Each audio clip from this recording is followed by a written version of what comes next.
New on WLWT, a reunion 20 years in the making. A local man with diabetes collapsed on his porch after having a seizure and was saved by a boy who called for help. Yeah, I actually interviewed that man, Larry McGonigal, more than 2 decades ago when he was hoping for a life-saving transplant. He got it in 2005. And the rest is history. Tonight, WLWT News 5 Sean McKinnon reunites with Larry, a nurse who took care of him, and the doctor who saved his life. Hi there, Sean. Hey, Cherie. Larry McGonigal was so appreciative of the nurses and doctors who took care of him. Today, we caught up with all of them discussing how much has changed over the last 20 years. I'm so thankful that I'm here today to share my story. But it wasn't the first time he's shared his story with WLWT. Christmas time 23 years ago, Larry, then a type 1 diabetic, had a seizure on an Oakley front porch when a little boy noticed him and called for help. It scared me a tiny bit. He's my hero. He saved my life. Very scary. I was on the ground and I didn't even know what was going on. That was the first time his life was saved. Yeah, I've got lots of guardian angels.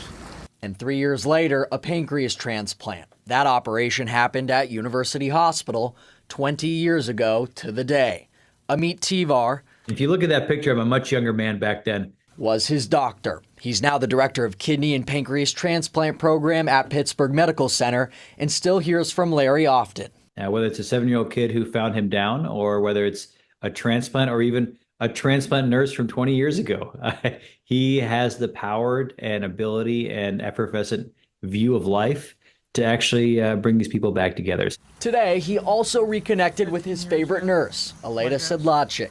He always wishes me happy birthday on my birthday. And while it is science that does the trick, Miracles do happen.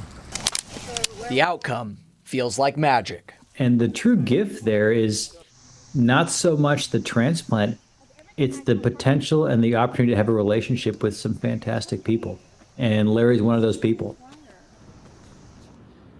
Dr. Tivar says Larry is a testament to that and the human spirit. Larry also told me he often thinks about the person who donated their pancreas that's kept him going the last 20 years. Live from UC Health, Sean McKinnon, WLWT News 5. Sean, thanks so much. I know Larry reaches out to you often. You did the story more than 2 decades ago because he wants people to know the story. He wants people to give the gift of life. Yes, and to show that transplants work. I mean, here he is 20 years later, proof that, you know, if you are an organ donor, that it really can save a life. I'm so happy to see and hear from him because when I interviewed him in 2002, again, he was just waiting for a transplant. That little boy saved him, but he wasn't sure he was going to get the transplant. So happy to hear from you, Larry. You got it. And doctor, you're still looking good too all these years later.